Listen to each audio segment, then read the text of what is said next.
So I decided today to wear Bobby Wagner's jersey, number 54, because he's directly in the middle of the field. He's in the middle of all that action, and he's in arguably the most balanced position on the field.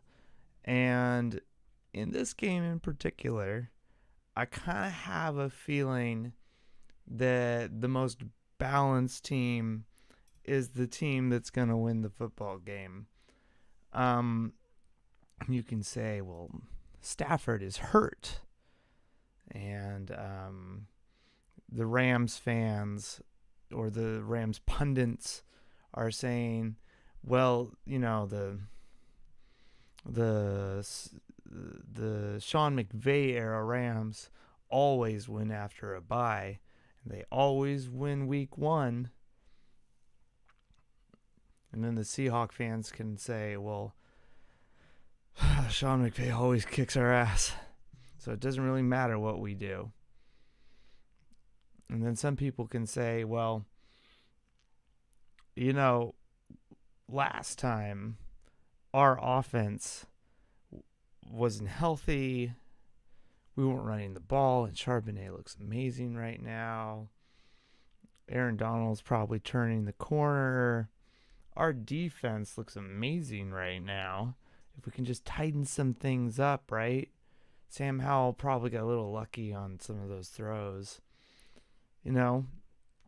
So what are the truths in all of that? Well, there's a great balancer in football. Ultimately, it's the ball. You can have a bunch of teams, and they'll all say one thing: the ball does mysterious things. It'll bounce this way, it'll bounce that way, and it'll decide games. You'll go in for a kick, and it'll hit the same spot on the pole as another kicker, but Neil deGrasse Tyson will say, well, because of the curvature of the planet, it actually went in that way, where if it was at another stadium, it would have went in that way. And he's technically right. The ball works in mysterious ways because of the way it's shaped and the way it will go. Sometimes a dude will fumble a whole bunch of times in the air and recover it a whole bunch of times. Remember, I want to say it was 2015 or 2014 when Russell had a notorious fumbling problem. Even Chris Carson, right, would fumble all the time. And for some reason, we just kept recovering them. And then some players will fumble all the time, like what's his name, who was on the Broncos in 2022, who ended up getting run out of the stadium in town. He fumbled, and they basically lost every single fumble. Sometimes the ball works in mysterious ways. It's the great equalizer. Sometimes when you go up against a team like your rival, and one team knows what you're going to do, and the other team knows what you're going to do, and this team's unhealthy, and that team's unhealthy, the great equalizer in football shows up, and shit just happens. And so Pete Carroll has Turnover Thursday, which is what today was. And everyone has their own, we're going to focus on turnovers and stuff, but he calls it Turnover Thursday. And that's kind of what we'll talk about today. And honestly, it's not that big of a thing to talk about during the middle of the season. We know what Geno's problems are. When he's throwing to his 5th and 7th read, sometimes out on the comeback routes, he would misread the depth, or the wide receiver would misread the route, right? Remember, there was some communication problems supposedly that were occurring, and those would lead to interceptions. And in fact, I'm just gonna go ahead and share the screen with you, Bing Bong Boom. This is courtesy of Next Gen Stats. I forgot to include it in the description below. I will. Otherwise, go to nextgenstats.nfl.com. Search for Geno Smith.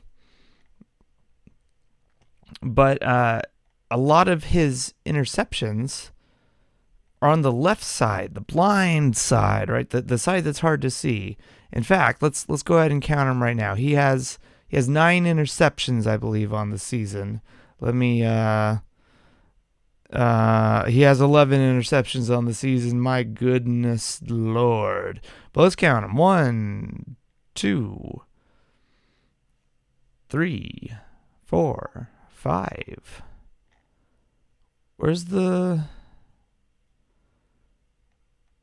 Yeah.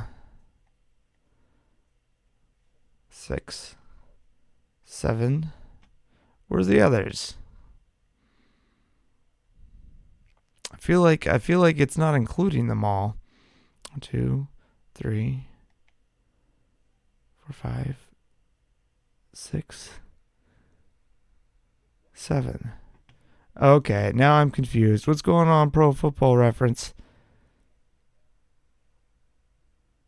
Oh, he does have 7. Why did I think he had 11? He has 11 touchdowns on the season. He has 11 touchdowns on the season. He has 7 interceptions on the season. My mistake. And 5 of them have come on the left side. One of them has come directly in the middle. And then one of them has come on the right side to an out route, I believe it was. Which I believe the coach confirmed was miscommunication. And after this check down was thrown as an interception, because another one was thrown like the week before and dropped, they ended up just not calling it at all anymore. Like the week after. It was just like 0%. No comeback routes were called. But it's all on the blind side, which is generally like your later reads, because the quarterback starts on the side he can see and works his way that way. I would presume I did not write the plays. And you can even see, like last week, a lot of his quick read touchdowns are on the right.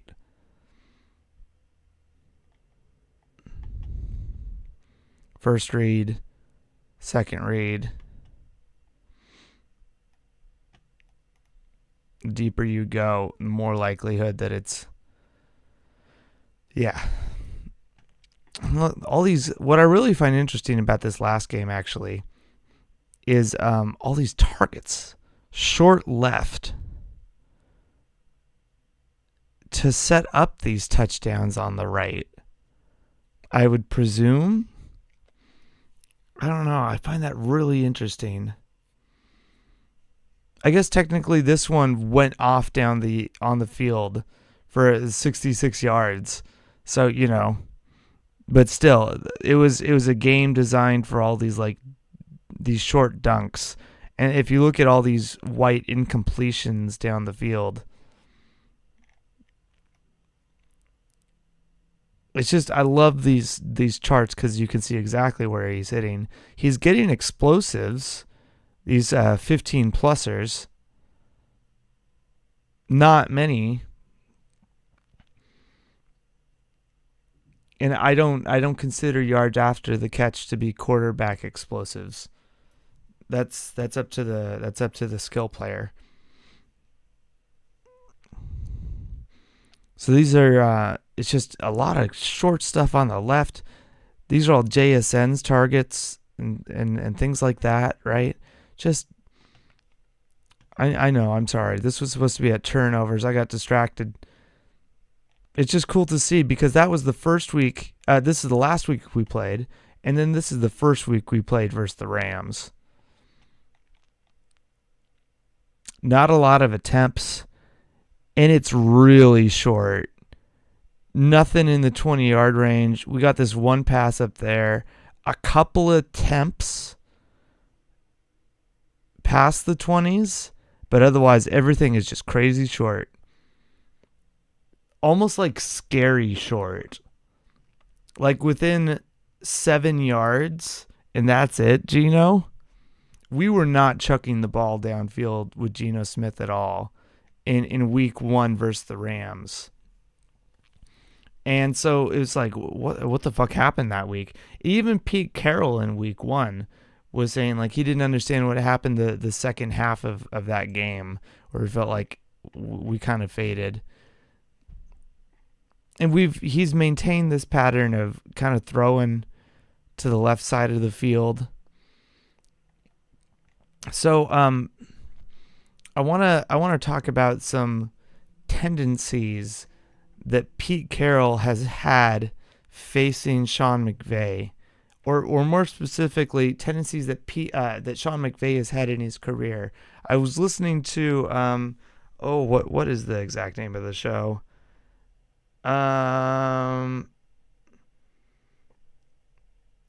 Hold on. The Seahawks Forever podcast. Check out the Seahawks Forever podcast. They had on a guest, Jake Ellenbogen, I believe. Ellenbogen. But he was a Rams. He's a Rams fan, Rams content creator or something. I don't know. Go to Seahawks Forever podcast on YouTube. The individuals who run it are fantastic, and I highly recommend them. And I fully support their takes and the way that they go about their business.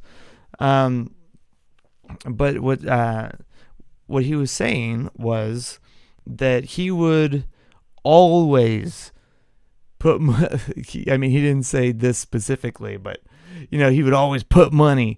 He would always assume that Sean McVay would win week 1. And then later, as he was thinking about it, I would always assume that Sean McVay would win after a bye. And I'm like, that is quite a claim.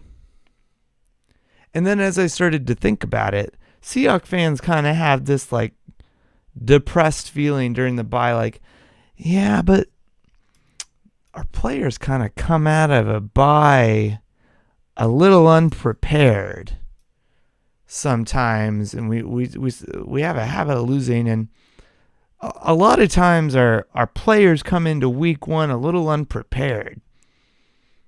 And also, like, it takes us like a couple weeks into the season to get going, where the opposite narrative is often said about Sean McVay. So I wanted to see if this was true. And so I went back to his career. He's been in the league for 6 years, so surely there's enough data now that we can kind of see if this is the thing, right? So he's had 6 week 1 games. Six since week 1. He's won 5 of them, and he's lost 1. So, if you want to bet that Sean McVay is going to win in a week 1 game, chances are he's going to do it. And the one loss that he had was last year when his season completely fell apart.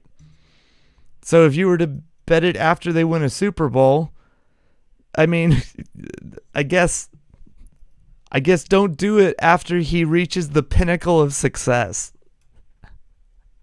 The only time he lost after week 1 is after they won a Super Bowl, when another team is literally going to give it them all in week 1 because, we're going up against the champs week 1. So he's probably preparing his team to give it all week 1, where most people are like, it's week 1. Let's prepare for the season. And he's going about it like a completely different way. And then after the bye, the claim was that, do the same thing with after the bye. But then if you're watching after the bye, he has a 3-3 record.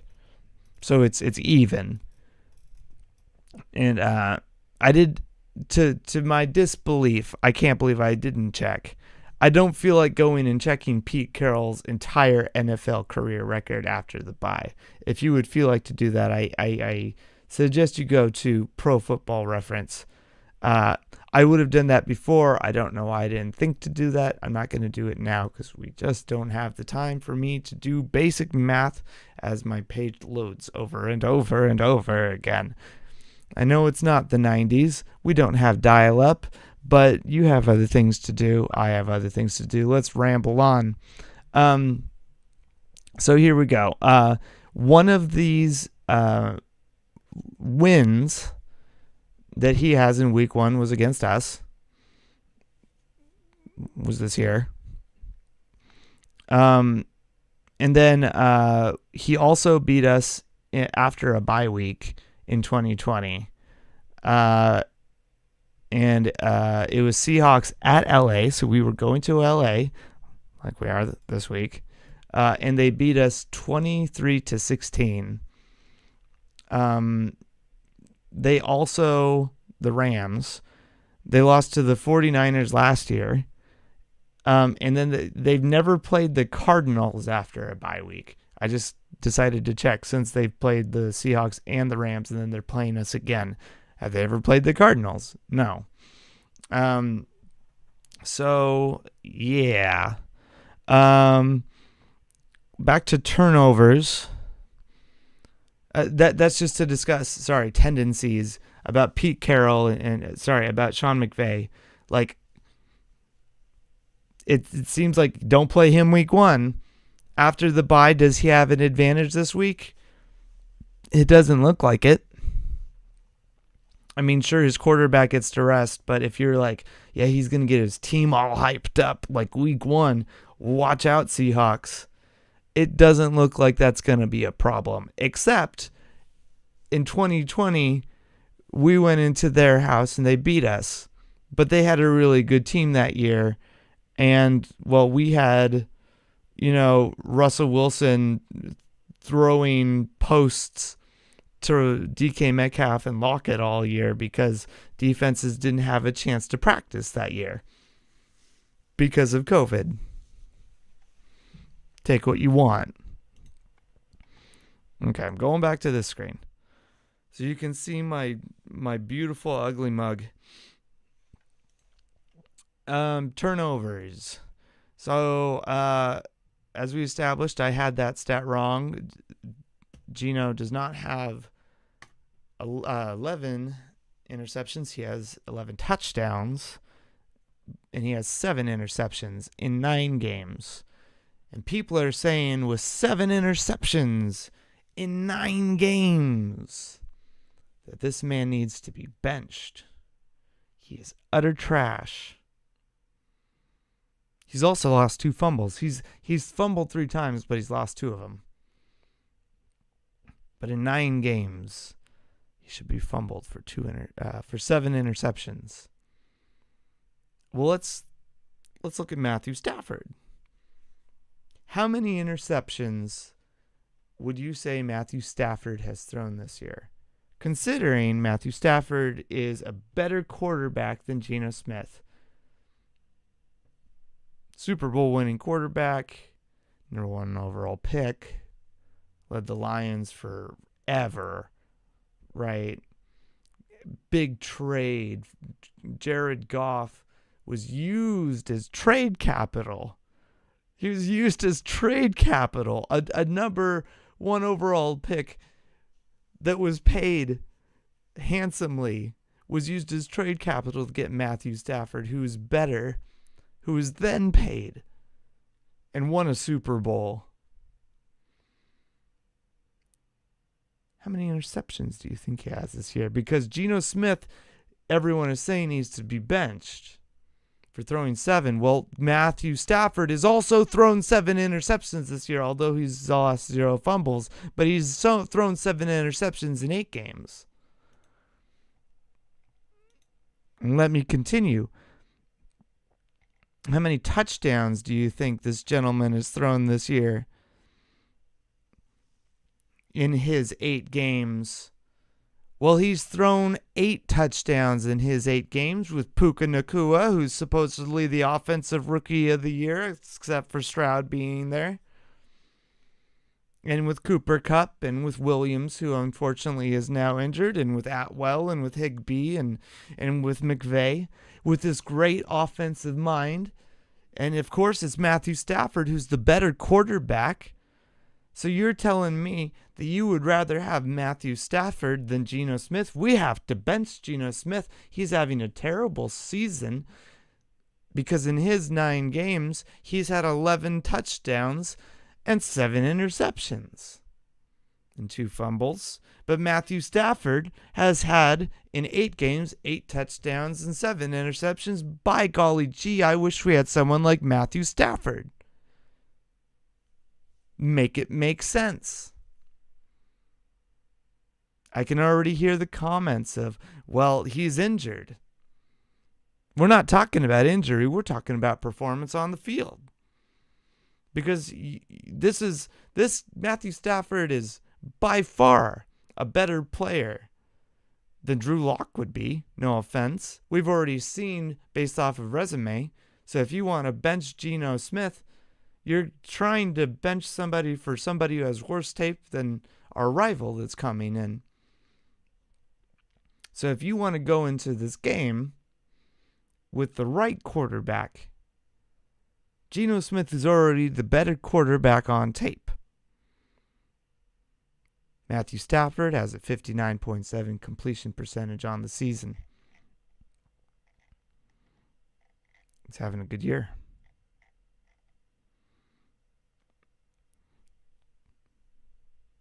If you were a slub, Geno Smith has a 65.33% completion on the season, which is fan-fucking-tastic.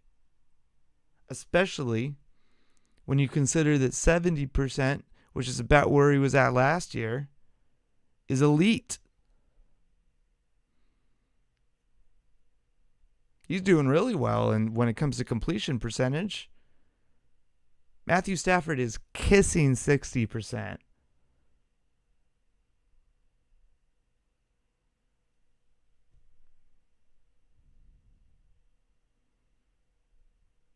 You know, it's interesting.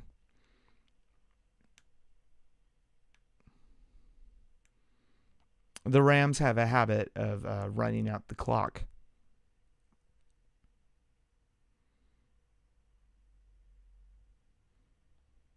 And we have a habit of not controlling the ball as much. Which means Matthew Stafford should have more yards. Right? He has Puka Nacua and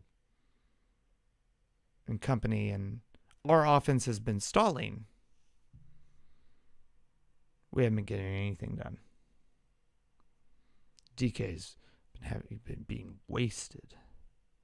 We haven't gotten JSN going. Why aren't the tight ends being used? And I know it's only a 1-game difference. But considering that Matthew Stafford doesn't move at all, and only has 2,070 passing yards this year, I think the fact that Geno Smith has 2,171 is kind of cool. He has 101 more yards, if that's something that you give a damn about. And 4 more touchdowns. Was that 4 more touchdowns? 3 more touchdowns.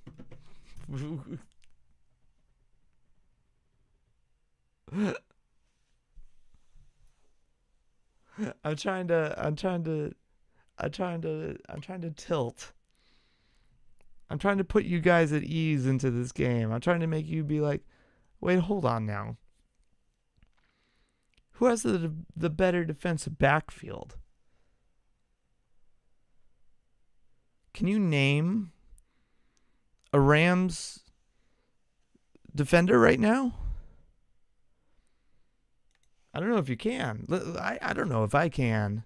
That's one thing, is I can name players on the 49ers defense And I'm sure there are many great Rams defenders, but that's the problem, is that they haven't established themselves yet, because they had to tear their team a new asshole after they won the Super Bowl. So let's see who are their cornerbacks. Let's see what we're dealing with, okay? I think one of their safeties is good. Let's see who we should fear. And you tell me, is Geno Smith, who we've established is having a better year than Matt Stafford, or Matt Stafford going to have a better day again in passing, right? Who's more afraid of the defensive backs? Well, let's see. They have Ahkello Witherspoon. Oh, yeah. Is this the same Ahkello Witherspoon who was on? Yeah. You know what? It's funny.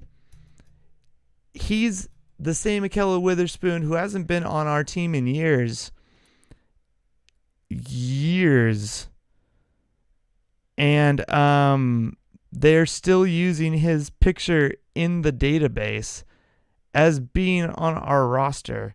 And what's even more hilarious is that when you look at like his team register on Pro Football Reference, he's not even listed as ever being a Seattle Seahawk, but he's wearing a Seattle Seahawks shirt. It's amazing, because he technically never started for us, but he's starting for the Rams. So yeah, we're going up against Ahkello Witherspoon. That's pretty cool. Would Ahkello Witherspoon start on the Seahawks? I don't think he's beating Cody Bryant. He might beat Michael Jackson. Maybe.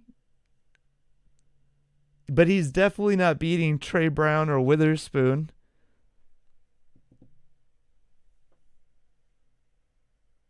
Who else do they have? They have, what is this individual? You know what? Ahkello Witherspoon does have 2 interceptions. Good for him. This guy has 5 pass defenses. Kobe Durant, 25 years old. What does Cody Durant have? All right, it's his 3rd year in the league. He had 3 interceptions his rookie year. He averages 5 pass defenses a year. He is so threatening. He also is not a tackler.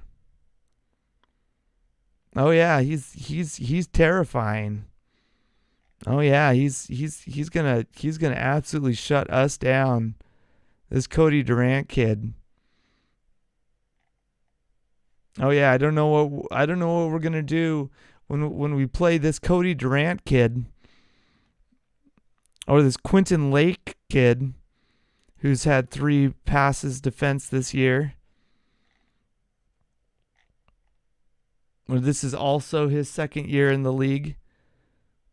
Who's had 4 pass defenses his entire career.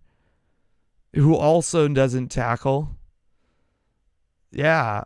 Yeah, this dude sounds fucking scary. I don't know what we're gonna do, guys. I do not know what we're gonna do. And that's their starters, man. Whoo, I can't even imagine. I cannot even imagine what their depth is gonna look like, because if those are their starters, you know, they're probably excellent coaches too, because that's how it's fucking done, right? They got this dude, Darian Kendrick. Darian Kendrick, man, you don't fuck with Darian Kendrick. I don't know when this turned into a shitting on the Rams fucking stream. Fuck the Rams, man. This is also Darian Kendricks. Are all their defensive backs in their second career years? Okay, this dude's also had 4 defensive passes. I think they moved him to safety this year, or maybe nickel. This dude can tackle. Okay, Darian Kendrick can fucking tackle. Respect to Darian Kendrick. Darian Kendrick can fucking tackle and deflect the pass. He's doing it both. Watch out for Darian Kendrick. Okay. Russ Yeast. Oh, I cannot wait to look at fucking Russ Yeast. Now we're talking. It's just Rusty Yeast. Also in his second year in the career. They just decided, they literally just took their entire roster in 2021, won the Super Bowl, took everything else, threw it in the trash, replaced it all with these guys in 2022. It was despicable. I mean, we know what they did, and yeah, they won a Super Bowl with some help from like the refs and the scheduling from, they all got COVID, so we're gonna pause the game for a few days so that they can get healthy. Oh, the Seahawks got COVID now? Well, they're gonna have to play without like half their team. I'm exaggerating on the half. But I'm bitter about that entire run that they had because it was shady and it was kind of shitty. And then they just kind of dumped off all of their players. And now they have all these players, as I've gone through, that have been there for like 2 years. And they're not necessarily good. They're not necessarily bad. They're just, they're young. And we don't know anything fucking about them because they had to start from scratch. It's weird. This dude can also tackle. He has 45 tackles this year and 25 assists. So look out for Russ Yeast. He's small. So he's probably going to be all over. He's probably going to be over the top of DK. Or he's going to be covering the slot. And then Jordan Fuller, of course.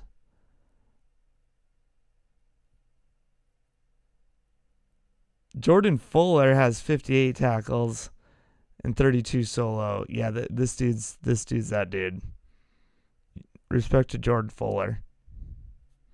I mean, respect to all these players. I'm going through this in jest because they're our rivals, right? But I think if any guys become a starter on our team, it would be Jordan Fuller. How many years this is his 4th year. He tackles the shit out of people, man. In 2021, the Super Bowl year, right? He had 113 tackles. Solo.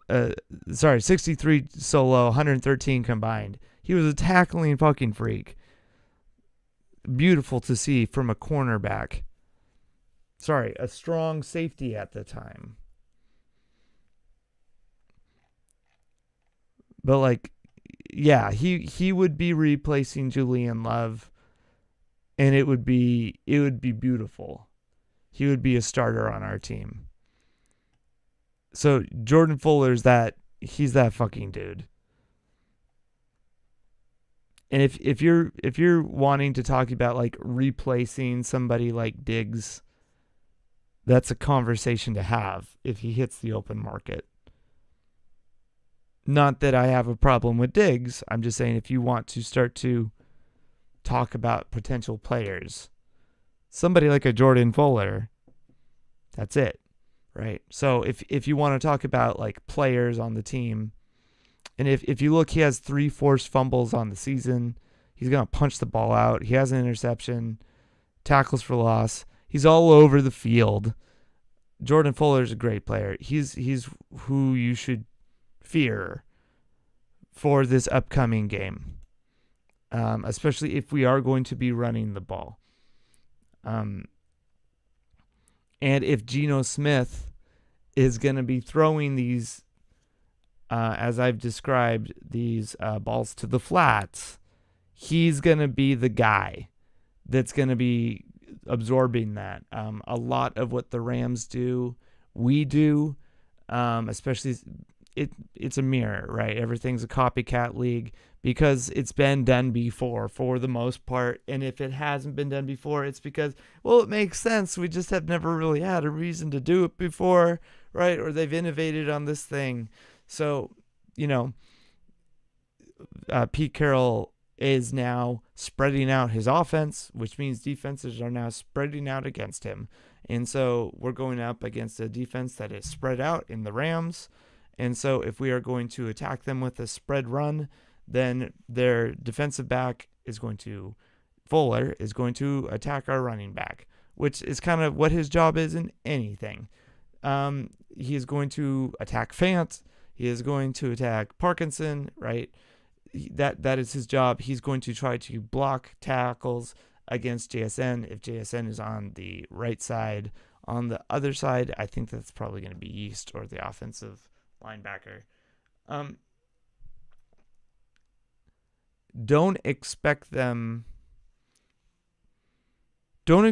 anyone to fumble the ball in this game on the Rams side of the ball. Stafford hasn't fumbled. And yeah, he has like the thumb injury. But I feel like every time we play the Rams, there's a thumb issue between one of our teams. It's either Russell or Stafford or Wolfdor. I don't remember his name. I'm going to call him Woldorf. Or freaking Stafford again, or some other, I don't know, Sean Hill, I don't know. Just it feels like every game recently, I know Sean Hill was way back, I just was pulling something out of thin air. There has been some type of thumb or finger injury, and we go, yeah, this is going to be great. And then now Carson Wentz will jump in and everything will be seamless. Like Baker Mayfield coming in and doing great. So if you're like betting on, well, yeah, Boyo Mafe, who's going to come in and get his 8th sack, is going to, while sacking him, strip sack him because he won't be able to hold on to the ball. I don't think it's going to happen. I think what's more likely going to happen is that somebody like Fuller is going to punch the ball out of one of our dudes, like DK Metcalf or Geno Smith, because they have a tendency of fumbling. That's what Turnover Thursday is all about, is look at your tendencies. What are the tendencies that we're coming up against? Who are the guys who are most likely going to fumble the ball, and what type of plays, against what type of players? If you're going up against Cam Chancellor and you're Adrian Peterson, and you know that you've been dropping the ball a lot lately when it comes to fumbles, maybe you shouldn't be running at Cam Chancellor. Not because you don't believe in yourself, but logistically, it's not the best decision to do. So if, you're Geno Smith and you're taking off down the field and you need that one extra yard and you see that Fuller's right there, maybe slide down instead of trying to go for it. And then try your luck again on 4th down instead of fumbling it, and then you don't have any opportunity at all. Likewise with DK Metcalf, instead of trying to muscle your way through, know that Fuller's going to come in, and then since you're standing, he's going to punch your hands repeatedly until the ball comes out, because that's what he does.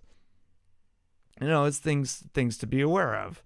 And so if you're a fan, the reason that I think that these types of things you should be conscious of is so that you don't panic during games. I find it really funny when fans are like, I can't even watch the third quarter. I had to turn the game off. I get it, because I've had games where I'm like pulling at my hair, and I I bruise my chest often because I'll punch my chest because I get so excited, right? Like, yeah, fucking get him, right? Like I get it. I get super pumped into football games too.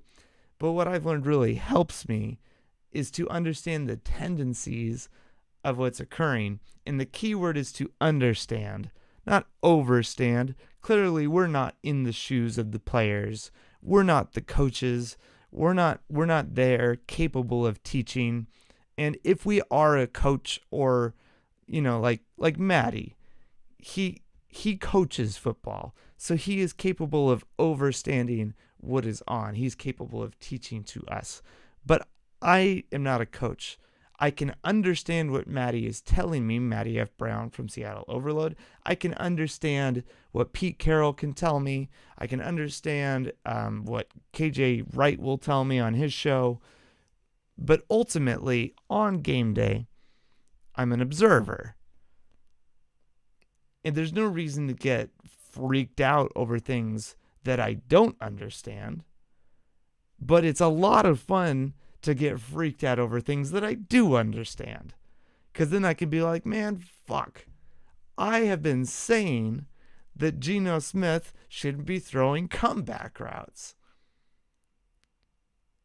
And then when you see that they're not throwing comeback routes, and that Geno Smith has overcome that deficiency in his game plan, not in him, but in the game plan, the deficiency in the game plan.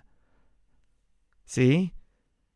You have to understand that about what you're witnessing.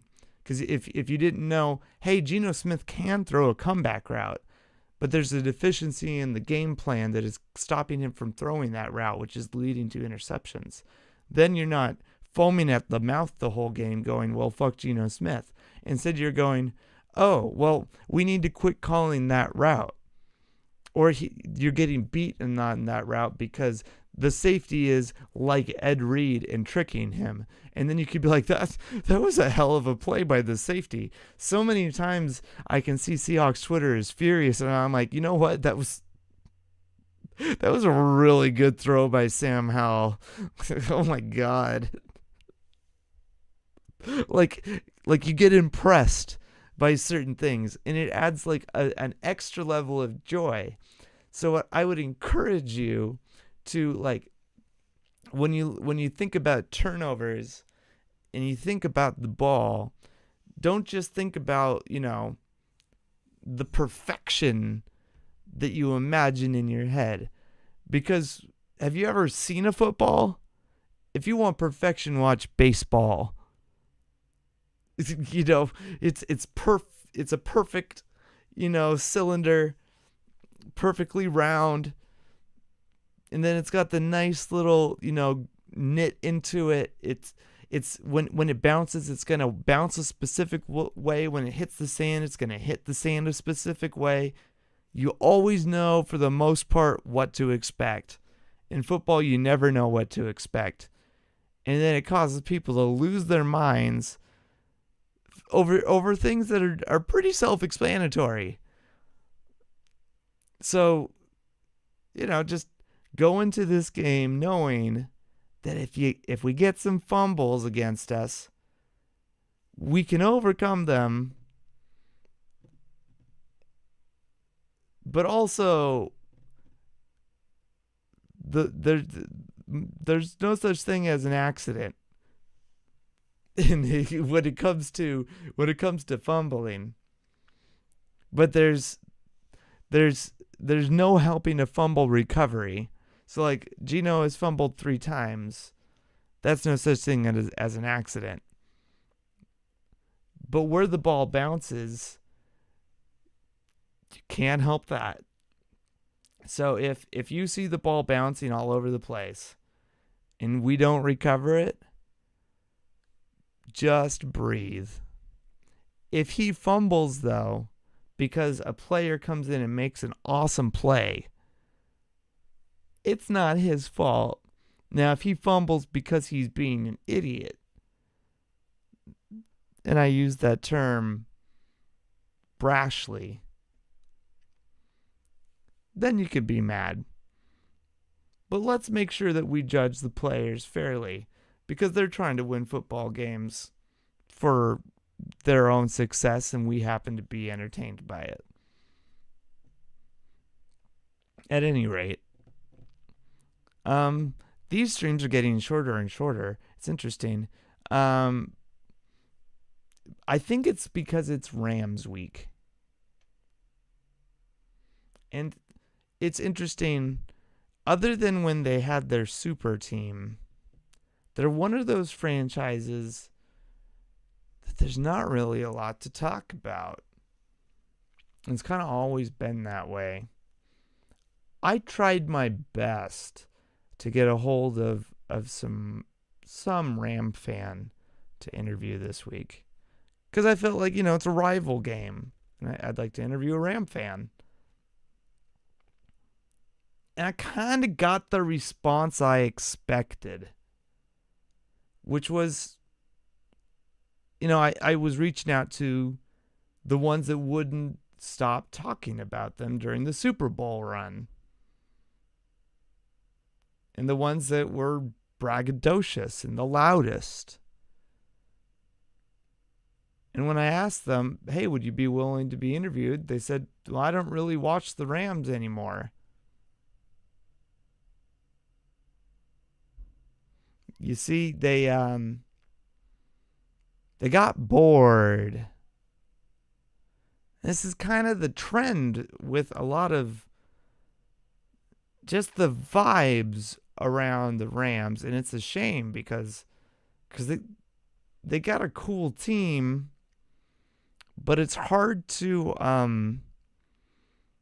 engage with them and really get an idea of what's going on with the culture of the team. Like with the 49ers, you can really understand the identity of what that team is. But like the Cardinals, it's really hard to tell what the identity of the Rams is. We understand, like, yeah, they pass the ball around. They got Williams, who was injured, and he was cool because they passed the ball around. And then you got Aaron Donald in the middle and outside linebackers. It's cool because they like to. But what's their culture? And we're not quite sure. When you look at the 49ers, bang, bang, Niner gang. And they got their tradition, and they got, they got this, they got the red and gold, just freaking plastered everywhere. And we know that they're like super tough in the trenches all the time, super hardcore defense, and that these guys are like, kind of goofy, kind of like a frat house almost, right? They got this like, yeah, we're underdogs all the time because we don't pay for a high-end quarterback, and we know we're gonna play old school football. We're gonna be super tough. We're like a bunch of jocks. Hell yeah. They got this attitude about them, and I can never be sure about the Rams. It feels like you want to talk about Walmart. They feel like Walmart. They feel like a brand that's been well marketed to the LA market. And so then when I try to find fans, well, they were everywhere, and now they're very quiet. And I'm not saying they aren't the loyal fans. The loyal fans are wonderful, but they're busy. They're, I wanted to find, some fans, and I couldn't find any. But I couldn't find the loyal fans are like the podcasters and the video casters and the people on the radio. But where are the rest? Well, there's shit talking on the internet, sure, but most of them are kind of not there. Or sometimes commenting like, "Hey, I like this picture," but there's like no collective community. I can find the 49ers community quite easily. And admittedly, it's easier to find Rams fans than it is to find Cardinals fans. Probably because the Rams just found the Super Bowl, and that the NFL and the new media deal just shoved as much propaganda at the LA market as possible to try to make Rams fans. But then, like 2 years removed, barely from a Super Bowl, they're not even watching anymore. And so I'm like, you want to engage in this? And one after another, I'm not watching anymore. And I kind of gave up after a couple weeks. Puka's cool, though. I like Puka because of his name. His name's cool. Where's the loyalty? And it's funny because when you look at what happened to that team, they won the Super Bowl and then they had to get rid of basically everybody on the team except for the big brand names. Stafford, the Cup, and Aaron Donald, and then they couldn't keep Ramsey, and I think Woods was on that team, kept Higbee, but they kept like a couple of the gigantic brand names, keep selling them jerseys, and then got rid of everybody else, like basically literally everybody else. And it's hard to build a fan base. I understand. Except it's a multi-billion-dollar company in one of the largest markets in the United States. And they're not turning into Chargers fans. So they've been to Sean McVay went to 2 Super Bowls and you're still bored? I don't know what to tell you. And so like I kind of can't wait for Sean McVay to retire or move on. And he's so young that if he was the Pete Carroll, right, he would just coach forever, and we'd be shitting our pants as Seahawks fans, like, oh no, we got to face this guy for another 50 years, like another 40 years of hell. Oh no, oh God, right? But also, would it be hell because they just kind of destroyed their team, disassembled it, and then we're like, yeah, we're gonna keep a couple of our like pillars here. Let's see if we can sell tickets. And if they're not selling tickets, what? They just like every 10 years buy a bunch of talent like they did? Because that's what they did. They traded a bunch of first round picks and a bunch of talent, signed as much shit as possible to build a gigantic super team, won a Super Bowl with some help from the refs and some scheduling issues. They still had all the talent, but it's still really hard to win the Super Bowl. So then when you get a few tilts to help you along the way, you win a Super Bowl. Tore it all down. Fans left. What do? Do you try it again the same exact way? What? So Sean McVay is here. Is he trying to build a team up the old school way? I don't think he needs to. I think he could do it, but what does the owner want to do? Because the fans aren't sticking around because they're impatient. So, and they're obviously not loyal to anything because the NFL and the Rams didn't earn them the honest way. So, what are you gonna do? Oh, I hate the Rams. I at least respect the 49ers. I respect the Kyle Shanahan 49ers, and I respected the Jim Harbaugh 49ers. I like the way they played football. I don't like the Yorks. But at least the Yorks kind of understand football tradition.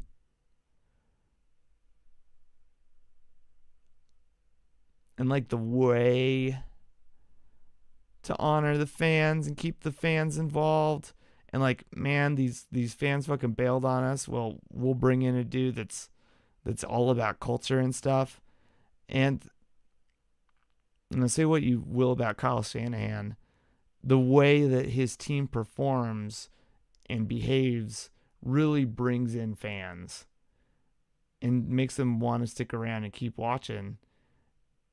And these Ram fans, they don't really talk about like their players other than like, oh yeah, Cooper Kupp's like really good.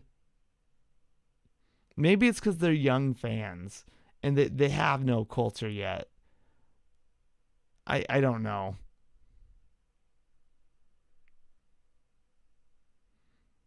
You know what?